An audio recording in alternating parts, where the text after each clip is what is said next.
السلام عليكم ناظرين ندرج نن د فزیکس په یو ټاپک باندې بحث وکړو ورته ویل کېږي ترانسفر اف هیټ یعنی اردو کې د لپاره اصطلاح استعمالیږي یعنی انتقال حرارت یعنی حرارت کی منتقلی مطلب حرارت چې هغه څنګه منتقل کېدلی شي نه د طریقې کار څنګه دی اوس ګوره دې کنسپټ ته ګوره یو هغه پروسس کله چې یو هیټ چې ده هیټ مطلب حرارت هغه یو ګرم جسم څخه سرد جسم مطلب ټنډه جسم ته منتقل کېږي یعنی منتقلیږي دې پروسس ته موږ ترانسفر اف هیټ وایو یعنی انتقال حرارت مطلب حرارت کی منتقلی سمجھ کې درځي او یعنی ترانسفر اف هیټ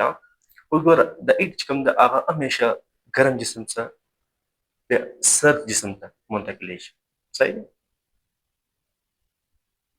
مثال के तौर पर د دې کوم آسان एग्जांपल دی هغه دا دی ګوره کله چې ته په یو کمره کې د ګرم مطلب ګرم چای وینې د یو کافي ته کله په کمره کې چای کنه یو غنټه نه غنټه بعد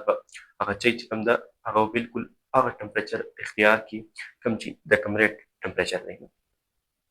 مطلب هغه درجه په چې کم چې د کمرې دی صحیح دی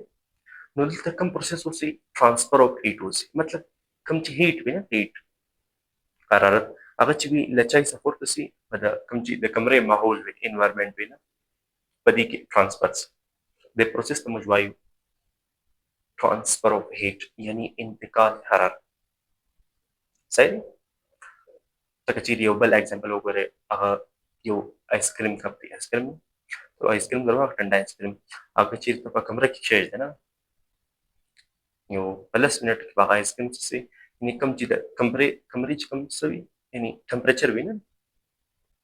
نو هغه به هیټ چې کوم هیټ هغه به آیس کریم ته منتقل شي او آیس کریم به څه سي یعنی ویلې سي صحیح دی میلټ به سي نو د پروسس ته موږ وایو ترانسفر اف هیټ او دا پروسس د څه په ذریعه کېږي د مطلب کوم چې څونه هم یعنی پارټیکلز وي نه د میټر یعنی اټم